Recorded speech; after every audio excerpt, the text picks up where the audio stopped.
ഇസ്ലാം മതവിശ്വാസികൾക്ക് ഇനി ആത്മസംസ്കരണത്തിന്റെ നാളുകൾ. റമദാൻ മാസപ്പിറവി ദൃശ്യമായതിന്റെ അടിസ്ഥാനത്തിൽ കേരളത്തിൽ ഞായറാഴ്ച മുതൽ റമദാൻ വ്രതാരംഭത്തിന് തുടക്കമാകും.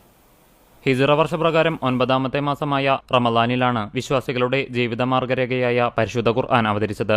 ഇസ്ലാമിന്റെ പഞ്ചസ്തംഭങ്ങളിൽ 4ാമത്തേതായ വ്രതാനുഷ്ഠാനം റമദാൻ മാസത്തിലാണ് നടക്കുന്നത്. ഒരു മാസം നീണ്ടുനിൽക്കുന്ന വ്രതാനുഷ്ഠാനത്തിൽ പ്രാർത്ഥനകൾക്കും ഖുർആൻ പാരായണത്തിനും ദാനധർമ്മങ്ങൾക്കും മറ്റ് പുണ്യകർമ്മങ്ങൾക്കും പ്രാധാന്യം നൽകുന്നു.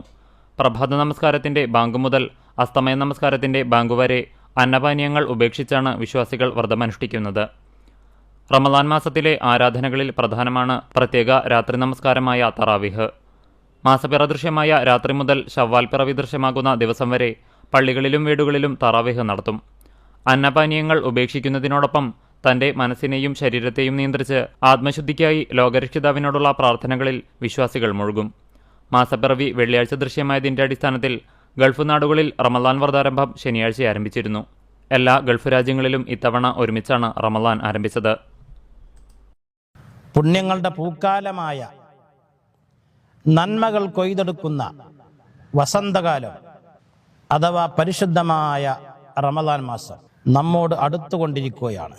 സുഹൃതങ്ങൾ ചെയ്ത് അള്ളാഹുവിൻ്റെ പ്രീതി സമ്പാദിക്കുവാനും നാം ഒക്കെ തയ്യാറെടുക്കേണ്ടുന്ന സമയമാകുന്നു. രാവും പകലും പക്ഷികളും മീനുകളും എന്ന് വേണ്ട വക്കുല്ലുദീ റൂഹിൻ ഇല്ല ശൈത്വാൻ, മഹാനായ മുത്തുനബി സ്വല്ലല്ലാഹു അലൈഹി വസല്ലമ തങ്ങൾ പറഞ്ഞതായി ബഹുമാനപ്പെട്ട ഇബ്നു ഉമർ റളിയല്ലാഹു അൻഹു പറയുകയാണ്. അത്രയും പുണ്യമേറിയ ഒരു മാസമാണ് നമ്മിലേക്ക് വന്നണഞ്ഞുകൊണ്ടിരിക്കുന്നത്.